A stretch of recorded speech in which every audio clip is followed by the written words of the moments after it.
हरे कृष्णा, राधे राधे। कैसे हैं आप सब लोग? ठाकुर जी की कृपा से एकदम अच्छे और स्वस्थ होंगे।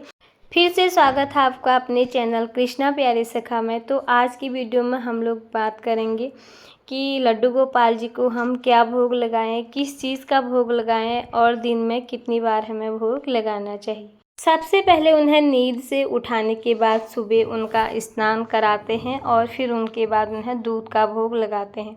कई लोग स्नान से पहले ही दूध का भोग दे देते हैं लड्डू गोपाल जी को। मैं स्नान के बाद ही दूध का भोग लड्डू गोपाल जी को लगाती हूँ। उसके बाद आप फलों में सारे फलों का भोग लड्डू गोपाल जी को लगा सकते हैं, सिर्फ जामुन को छोड़कर।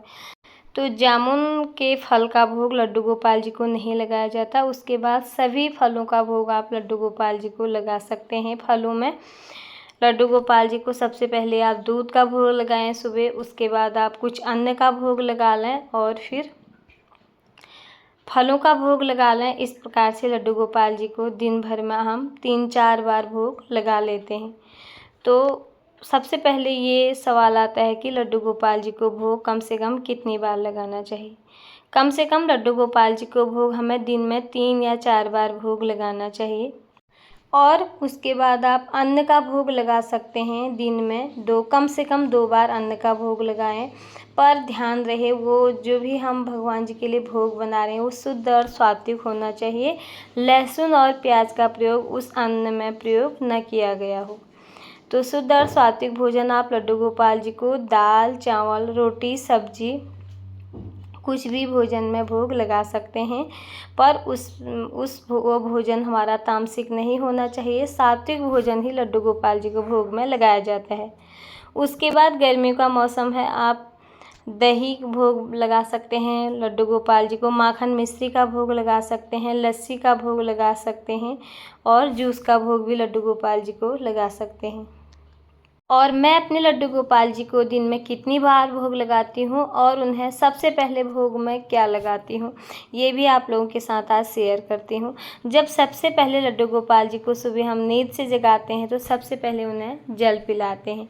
गर्मियों का मौसम है तो थोड़ा सा उनके लिए एक मटके में हम जल भर के रखते हैं उनके सामने, और उसी मटके से जल निकाल कर सबसे पहले लड्डू गोपाल जी को जल पिलाती हूँ, उसमें तुलसी पत्र डालकर। उसके बाद अपना स्नान करने के बाद लड्डू गोपाल जी को भी स्नान कराते हैं, साथ ही उनकी गौ माता का भी अभिषेक कराते हैं और उसके बाद स्नान के बाद ही उनको मैं दूध का भोग देती हूँ।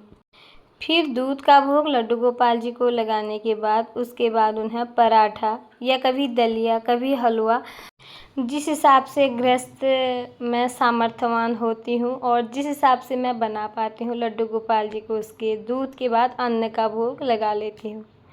फिर दोपहर में जो भी हम लोग भोजन में बनाते हैं, दाल, चावल या रोटी, सब्जी जो भी हो, फिर उसके बाद मैं उनको दोपहर का भोग लगाती हूँ।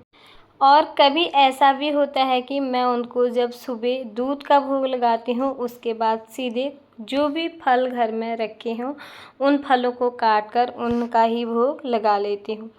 उनको फलों का भोग देने के बाद लड्डू गोपाल जी के लिए सीधे दोपहर का खाना बना लेती हूँ। उसके बाद उन्हें भोग लगाऊंगी और फिर वो भोग अपने भोजन में मिला लेंगी, वो प्रसाद बन जाएगा। इसी तरह से हम उसको ग्रहण कर लेते हैं।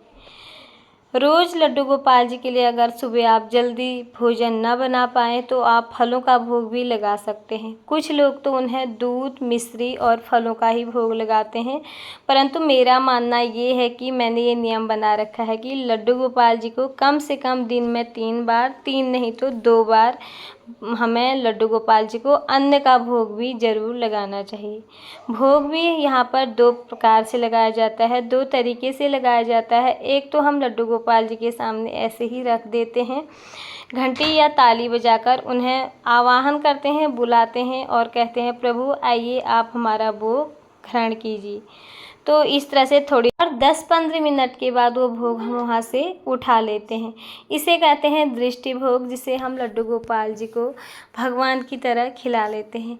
और एक होता है कि अपने हाथों से खिलाना, दूसरा भोग इस प्रकार से खिलाया जाता है। जैसे हम अपने बच्चों के लिए भोजन डालते हैं थाली में, उसी तरह से हम थाली में अच्छे से परोसेंगे। दाल चावल रोटी सब्जी जो भी हमने बनाया है पर जो शुद्ध होना चाहिए, लहसुन और प्याज का प्रयोग उस भोजन में बिल्कुल भी ना हो।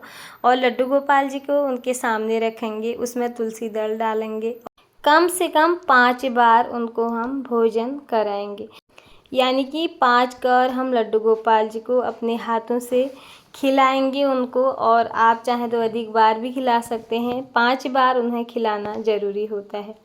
और बचा हुआ भोजन आप अपने और जो आपने भोजन बनाया है घर में उसमें मिला सकते हैं, वो प्रसादी बन जाता है।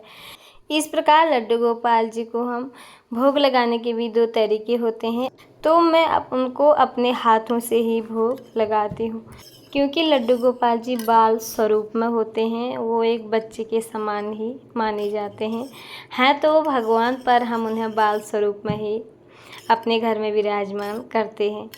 तो लड्डू गोपाल जी को जब भी आप लोग भोजन कराएं या दूध पिलाएं, एक साफ़ और शुद्ध कपड़ा उनके पास में रख लें।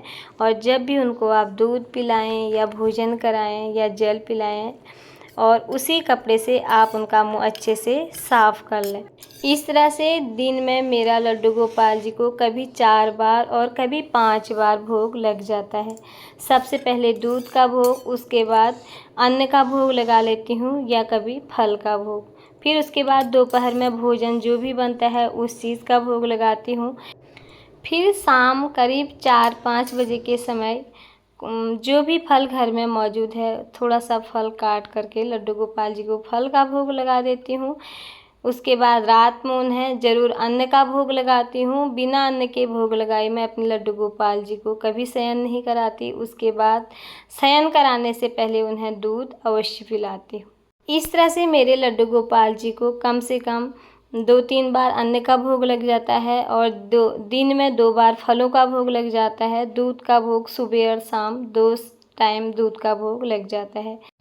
तो कभी अन्न का भोग 2 टाइम हो जाता है, और फल 2 टाइम और 2 टाइम दूध, 5-6 बार मेरे लड्डू गोपाल जी को भोग लग जाता है। और कुछ लोग लड्डू गोपाल जी को दूध दही और माखन मिश्री का भोग, ड्राई फ्रूटों का भोग, फलों का भोग ही लगा लेते हैं। ये चीज़ें भी हम लड्डू गोपाल जी को भोग में लगा सकते हैं, परंतु उन्हें दिन में 1 बार अन्न का भोग आप लोग ज़रूर लगाएं। आप वर्किंग हैं, कहीं काम से बाहर जा रहे हैं या सुबह चले जाते हैं फिर शाम को आते हैं, तो शाम को ही आप लड्डू गोपाल जी को अन्न का भोग लगा लें। शुद्ध और सात्विक तरीके से बनाकर लड्डू गोपाल जी को 1 बार हमें अन्न का भोग भी ज़रूर लगाना चाहिए। तो इस तरह से मैंने आप लोगों के साथ आज की वीडियो शेयर की कि लड्डू गोपाल जी को दिन में कितनी बार भोग लगाना चाहिए, भोग कैसे लगाना चाहिए, और भोग लगाने के भी 2 तरीके होते हैं, और लड्डू गोपाल जी को हमें दिन में कितनी बार भोग लगाना चाहिए। कैसी लगी आप लोगों को वीडियो? उम्मीद करती हूँ आप लोगों को वीडियो ज़रूर यूजफुल रही होगी, पसंद आई होगी। अगर वीडियो थोड़ी बहुत भी पसंद आए तो प्लीज़ वीडियो को लाइक कर दीजिएगा। चैनल में पहली बार आए हैं तो चैनल को सब्सक्राइब कर देना। फिर मिलती हूँ किसी और वीडियो के साथ, तब तक के लिए राधे राधे।